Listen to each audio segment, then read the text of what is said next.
So, hello there everyone and welcome, it is Anirin here, and today it is time for yet another episode, finally, of FIFA 18 Bournemouth Career Mode. I know, I apologise, it's been like a week. I'm sorry, I don't know why it's even been a week. I mean, some of the videos I've been uploading recently, it's taken me quite a lot of time to get the footage together. I've had to do a lot of simulating, I've not had a lot of time really to record this series, but it's pretty poor. It's pretty poor for myself, so I do apologise. But we're going to go back to like every 3 days with this series coming out. Is that okay? Let me know if that's okay. That's what I'm going to try and aim for, or every other day or whatever. We'll have to see how it goes. The break is done. The break is done. We are back. For those that don't remember what is sort of going on, we're just about to move into December, so we're getting pretty close even now to the January transfer window. And currently in the table, this is how things are looking. Watford are somehow top on 28 points, and they've got a game in hand on us, so we're currently sat in second. But it's worth noting that I think Manchester City, Leicester and West Brom have all got a game in hand on us, and Chelsea have actually got 2 games in hand on us, so they can all get either ahead of us or within a point of us. Anyway, I mentioned we're about to go into December, and we'll be playing the first 3 games of that month in today's episode. At the moment, that is Southampton, Crystal Palace and Manchester United. I'm not sure if we'll get a cup game thrown in there, a late draw or something, but for now, it seems like we're going to be playing 3 Premier League games today, and they should all be, theoretically, pretty challenging. Southampton and United are very good sides. I think Palace are doing quite well in this career mode save. They're in good form, so this could well be an episode of obscurity, because we're starting things off with our player of the episode, and it's 69 rated 21-year-old central midfielder Emerson Hindman. The youngster grabbed his first goal for the club last episode in a cup game. Was that against who? I can't remember who that was against, actually. I think it might have been West Brom. So Emerson Hindman is going to have to play every single game of today's episode. This is a really good chance to see whether he's good enough to play in the Premier League at this point. This episode might well be his breakthrough, and you guys decided it by, giving him the player of the episode win. So we'll have to see whether he can cope with the pressure and whether he can play well in all 3 of the games in today's video. For crying out loud. The man who won player of the episode last time, Emerson Hindman, we said it was going to be his breakthrough. He's flipping suspended for the first game. We can't even play him for the... Okay, I'll tell you what we'll do. We'll play him for the first game of the next episode so that he still plays 3 games in a row. Alright, so it's the first game of today's episode now, and kit clashes seem as if they're going to be just a general theme throughout the entirety of this career mode save, because we're still having this issue. We're playing against Southampton, who have 2 shirts. One is red and white and one is black and blue, and we've got both of those colours in our kit, so we're just going to have to deal with it. Hopefully it's not too bad with this combination that we've got going on. You can see the squad though in the background. It's pretty much our established first team now, apart from maybe Charlie Daniels / Tyrone Mings is still a little bit contestable. So this one could get a little bit heated. I don't know, Southampton versus Bournemouth isn't exactly like the biggest derby in England or the biggest rivalry in England, but it's still one of close proximity, so we're still going to want to win this game and get bragging rights over the Southampton fans. There's the Southampton side, fully equipped now with Raheem Sterling. You didn't know he's joined from Manchester City on this save. How and why, I'm not entirely sure, but it is going to mean they're quite some force to be dealing with. This though is Rafinha, who's a dangerous player of our own. Cutting down this left-hand side, trying to get away from Cedric Suarez. He has done. It's King. That's the run being made by I, but he's not going to get there. Forster makes a mess of it, though. I almost gave up on that, actually, and maybe I shouldn't have done in the end. His visor out wide to Jordan Ibe, who is still relatively fresh off the back of scoring 3 goals in 3 games. I'd like to see that again from him today. He's put a ball into the back post for Rafinha, but what a finish from Hiatus, who gets on the end of it instead. That is beautiful stuff from Hiatus. That finish is insane on the half volley, straight back into the top corner in the direction it came from. It's a beautiful ball in from Jordan Ibe to the back post, and Hiatus just lashes it into the top bins. That is beautiful from the central midfielder. You literally can't even get any more top corner than that. That is actually insane. Someone clearly annoyed Hiatus before the start of this game, because he's hit that like he genuinely wanted to injure the football. This though is Gabbiadini trying to just Well, I mean, I was trying to ruin our day, but I think Ake's just ruined Raheem Sterling's day. He's left him on a heap on the floor. This is Raheem Sterling now into Tadic. Sterling now down the line towards Gabbiadini, who's got the run on Steve Cook. Cuts back. That's into Sterling now. Good touch from him. Decent effort as well. Vilena's lost the ball there to Romeo. Can't get it back. It's a good turn from Gabbiadini, but the shot is wide. And that was a good chance, you know, for Manolo Gabbiadini. I don't think he needed to take the shot that early. He's really he's just dragged it well wide. That's a poor effort from Gabbiadini. Visor charging forward. Down the same wing that we got the assist from, or that we got the goal from. It's still Mitchell Visor. You know what? That was an alright effort. Oh, Dusan Tadic has gone past Cook far too easily. Ake is there, though, to block the pass. Good stuff from him, because Cook had been beaten far too easily. Harry Arter has just bullied the ball off Romeo and then given it straight to Buffal. Alright, sound, mate. And now Gabbiadini's through. That was a really good little touch on the ball from Ake, just to stop it getting straight to Gabbiadini. This, though, is still Buffal. Now it's McQueen. Good challenge, though, there from Ibe. And McQueen is out of position here, so Ibe can potentially take advantage of that if he's got the pace. McQueen has got a bit of pace about him himself, clearly, but Ibe is cutting inside. Now it's still Jordan Ibe running through on goal. What a run this is from Jordan Ibe! And it's in as well. The deflection off to Avest. Great stuff from Jordan Ibe. Just literally charging through. No skill, I'm not going to lie. It's complete pace abuse, if I'm being honest, but still good dribbling ability from Jordan Ibe. The worrying thing is, I'm not even sure he's going to get this goal, because it's taken the deflection off to Avest on the way through. He picked up the ball so far in his own area. The deflection actually has taken it further away from goal, so theoretically that still should be Jordan Ibe's. And it is Ibe's goal. It's his 4th goal of the season. I said in the build-up actually to our first goal, where, you know, Ibe is still in pretty good form after 3 goals in 3 games, you know, 2 episodes ago. And as soon as I've said that, he's now got an assist and a goal in this one. This is Rafinha with some nice dribbling ability. Almost loses the ball there to Romeo. Now Vilena. That is into Jordan King. Played through for Harry Arter, who hits the post and then gets it on the rebound. We're 3-0 up, and to be honest, we deserve it. Southampton have been really quite poor in this game, if I'm being brutally honest. And Harry Arter gets his brace. It's a lot of luck involved there. Harry Arter probably should have scored on the first opportunity, but it's come straight back to him.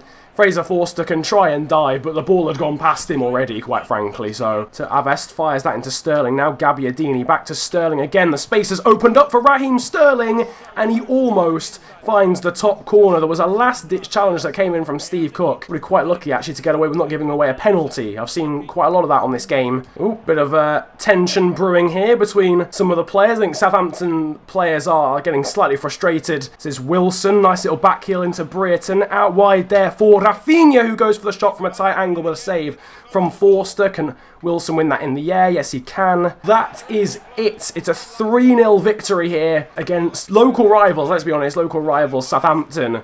Very, very good display from ourselves, but a pretty average display, really, from Southampton did help our cause. There was only one man who was going to get man of the match, and that was the captain, Harry Arter, 9.5 rating after 2 goals, one of which was an absolute banger. So we're into a new month, and that means we're going to be playing, well, not playing, training as some different players in the training sessions, but I want to know what you guys think. This is a very long month, so we've got a bit of an opportunity to get your thoughts on who should be trained at the moment. So let me know in the comment section, who do you think should be getting trained, which players do you think need training potentially, and who deserves it even. You know, whatever you want to see, whoever you want to see get trained, drop it down in the comment section. But for now, we are training Jordan Ibe, Lewis Cook, and also Ryan Sessegnon. Speaking of Sessegnon, he's gone up an overall. He's 70 now, so he's broken the 70 barrier, which is great to see. Alright, it's time for your second game then of today's episode, and we are playing at Selhurst Park away from home against Crystal Palace. A couple of changes to the side. We can actually play Emerson Hinman now. The player of the episode from last time is getting his start in the side, coming in for Tony Vilena. Oh, it's really December time now, isn't it? There's snow on the ground, there's flurries in the sky. And quite frankly, I don't even know what I'm talking about. So let's just focus on the football, shall we? I'm probably excited to see actually how Emerson Hinman does in this game, because he's played a couple of cup games, but he hasn't played in the Premier League yet, and he's going for a long shot, and he's tested the gloves of Spyro already. So the kid's got no fear, has he, so far? Now it's Martin Kelly. Oh dear, he's just sold one of our players a dream. Zaha's put that into the box towards somebody, and Milivojevic has poked it in at the near post. And Milivojevic was not being marked at all. He's managed to eventually get through that crowd of Bournemouth players. But the central midfielder has scored. And we are behind after just 7 minutes in this football match. Now it's Mings. That's a lovely ball into Jordan Ibe. It's still Jordan Ibe. Runs into traffic. Now Harriata. It's still Harriata somehow, now into Jermaine Defoe, but it's saved by Spyro. We got a lot of luck with that opportunity, but the opportunity still arose. Putting that into the box, it's fired, and it's towards Tyrone Mings, and he's fired it into the back of the net. Tyrone Mings gets his first goal of the series, and I know he's tall, but that is a thunderous header. Basically on the penalty spot. He's beaten Riedervold in the air and he's beaten Spyro in the Crystal Palace goal. Fair play, my boy. I can't remember, it was someone was constantly telling me to play Tyrone Mings. Eventually I gave in and he's sick and now he's scoring goals as well. So fair play to whoever suggested that. Let me know who you are. McLean goes past Mings. Now Wickham, that should be very comfortable for Cook, who doesn't deal with it at all, and James McLean almost scores. Nice neat passing now from Emerson Hinman and from the team generally. King looking for the run there of Harriata, and the volley again. It's put in on the rebound by Jermaine Defoe, and suddenly we're leading again in this game. Jermaine Defoe, I say leading again, leading for the first time, I don't know, whatever. Josh King, though, with a lovely little ball into Harriata, whose volleys at the moment are on fire. That one didn't end up going in, but caused Spyro so many issues that he could only spill it into the path of Jermaine Defoe. And we've turned it around inside 35 minutes, and we lead 2-1. But Palace, I'm not going to lie, we've got lucky they haven't scored again, because they look very dangerous going forward. Palace coming forward here with Wilf Zaha. So a good ball over top to Wickham, an amazing first-time flick into Milivojevic. Still Connor Wickham! Oh my word! Well, you don't defend those, do you? Connor Wickham equalises for Palace. What a game this is! We're 40 minutes in, and Connor, I mean, fair play, fair flipping play. That's a goal and a half from Connor Wickham. He's curled it top bins as well. And we're seeing some cracking goals today. There's already been 7 goals in this episode. Zaha gets away from Mitchell Visor. Good turn from him. That's now into Milivojevic. Pretty weak effort, but Begovic feels the need to steer it past the near post. And Palace start the second half on the upper foot. On the upper foot? No, you don't have an upper foot. If you have got an upper foot, then you need to go and see a trained specialist about it. Although having said that, you don't really have an upper hand either, do you? You don't have an upper hand and a lower hand. So theoretically, I'm not even really in the wrong. Oh, Art, that's a good run there from Ryan Fraser. What a finish from Ryan Fraser. The goals in this episode are getting disgusting. What is going on? That's an amazing first-time finish from the Scottish winger, Harriata. Harry, what am I on about? Ryan Fraser, there we go. It's a nice assist, actually, from Harriata, having said that. And it's off the crossbar. Oh my god, what a finish that is. I didn't even really clock that it was off the crossbar properly when it happened. What is going on? The goals in this episode are out of hand. It's 3-2. And Ryan Fraser now gets his second goal of the season. And we're back ahead again in this topsy-turvy emotional roller coaster of a football match. We're back ahead 3-2, and we're coming forward again. Harriata's got Josh King making the run. It's Josh King to try and make it 4, and it is 4. Josh King gets his goal in today's game, and we are suddenly in a bit of dreamland right now. That is 2 goals in the space of absolutely no time at all. Harriata plays it through. It's a great ball into Josh King, and a lovely composed finish from the Norwegian striker.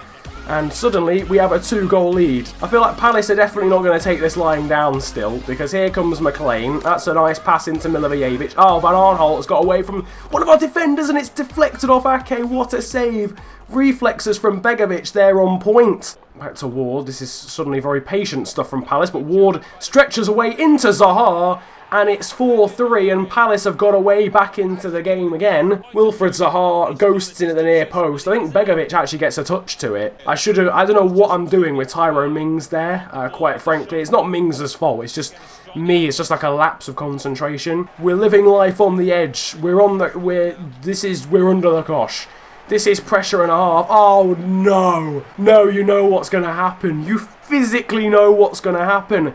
Benik, our record sale, has just come on for Palace. You know he's going to get the goal that equalises. Punchin's stolen the ball off Cook. It's still Punchin to the back post. Ward with the shot, but Begovic saves. Oh my God. Speroni's forward as well. It's swung in by Zaha. Tompkins gets on it, and it's a goal kick, thankfully, too. Sakko's put it well to the back post for Punchin. It's a great ball, in fairness. It's Punchin into Riedewald, Afobe now. Punchin again into Afobe, deflected wide off Ake. That was Afobe's chance. Oh my God, this pressure's getting to me. Cook had a swipe and missed. Ake thankfully blocks it. Speroni's forward again.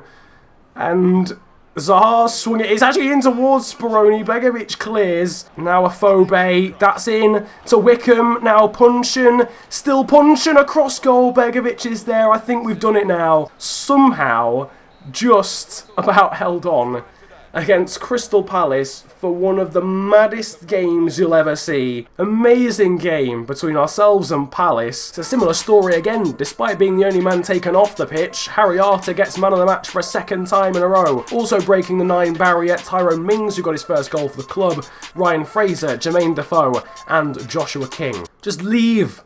Both of you, go away. So it's time for your third and final game of today's Bournemouth Career episode, and here is the side facing Old Trafford, the Theatre of Dreams. Manchester United obviously occupying Old Trafford. I didn't mean that they're facing the actual stadium, they're facing the prospect of playing at the actual stadium, but we'll gloss over that. You can see the team in the background. Alright, I'm not sure how we've frauded our way to this point, but we go into this game still somehow actually doing alright in the Premier League table. Now into Conor Gribbin. I can't help but feel United's front line is going to be slightly weakened here. This is Dearnley, though he might be about to prove me wrong. Back into Mkhitaryan, the block comes in, Begovic punches clear. Very, very, very nervy stuff there at the back, but Begovic thankfully came in with the Superman punch. As far as Dearnley and Gribbin, who are going to, they're going to hope that they are the heroes of today, because they're two youngsters playing up top in a game. You know how stories write themselves at United. Obviously, Marcus Rashford did the exact same thing, and now look at him. It is a little frustrating that the big teams feel like they can literally just play weakened sides against us because of, like, you know, I don't know, they're just overconfident or they're complacent. One thing I am considering doing, right, now I want you guys to vote on this, right?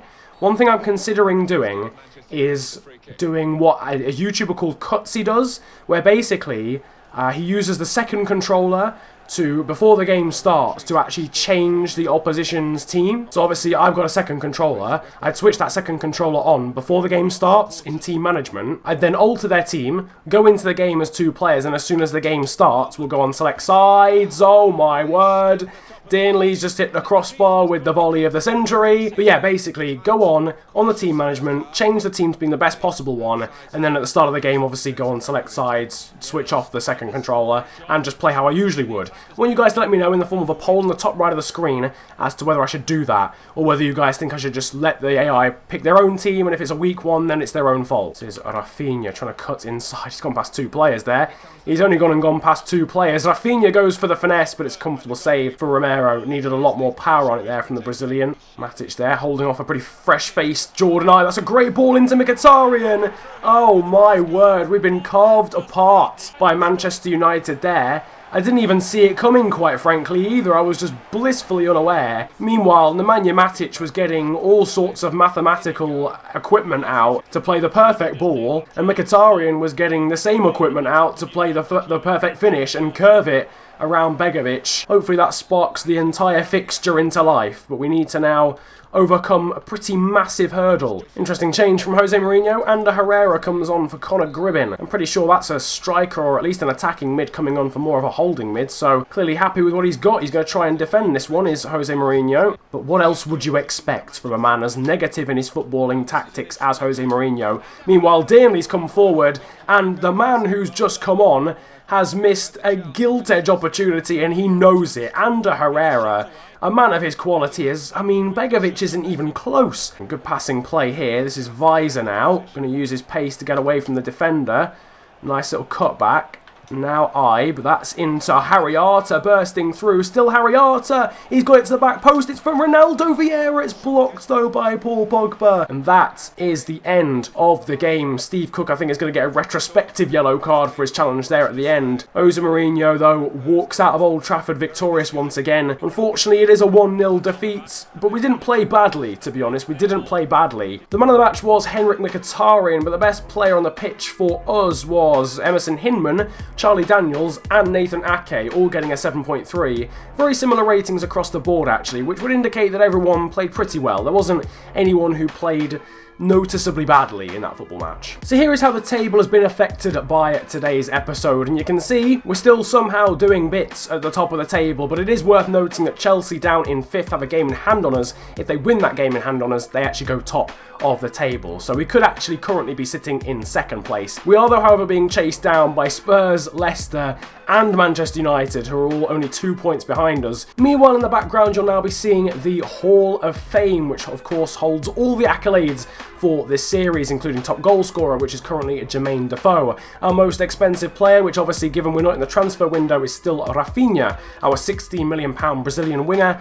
And I think most assists is currently Hiatus, actually, I think probably after that episode, if I'm honest. I don't remember Josh King getting any assists, so I think that might now be Hiatus in the end. But as always, if you've got any suggestions for records to add to the Hall of Fame, then drop them down in the comment section. And whilst you're at it, you can also vote for your player of the episode in today's video. There'll be a poll on the top right of the screen, which will let you guys decide who you think was the best player in today's video, and the person that wins that vote will play every single game of the next episode. Nevertheless, that is basically it from me. What an episode of Bournemouth Career this has been. An amazing 7-goal thriller, and a great victory against Southampton, and then a very cagey affair at the end of it, which unfortunately ended in defeat for us against Manchester United. Really good episode. That, really enjoyed it, and I hope you guys did as well. If you did, then make sure to slap a like on the video and subscribe if you are new to the channel. So if you are new and you really want to make my day, then that would really help me out. It's the big red button under the video, and you can hit that and subscribe. You can turn on notifications if you want, if you're really into that sort of thing. But hey, it's a free country. You can all do what you want, apart from subscribe. You need to subscribe. That isn't... I'm running a dictatorship here, ladies and gentlemen. Also, on top of that, you can now follow me on social media. My Twitter handle will be on the screen. It is @theofficialfng, and links to it are down below in the description. My Instagram is exactly the same handle as well, @theofficialfng over there too. And once again, the link to that is in the description as well. But it has been an absolute pleasure ranting at you guys today. Have a wonderful day, enjoy yourselves, and goodbye. Yo, Massappeals. I roll out with some monsters. Looks like your team and you watchers. I do not roll with imposters. Sound like the man in the Oscars. I'm drunk off Henny and Fosters. I have a career, I am jobless. This bitch f me so hard, I might just end up unconscious. I like girls in lingerie, especially if it is crotchless. Bitch, I am the bigger picture. There is no way you can crop us.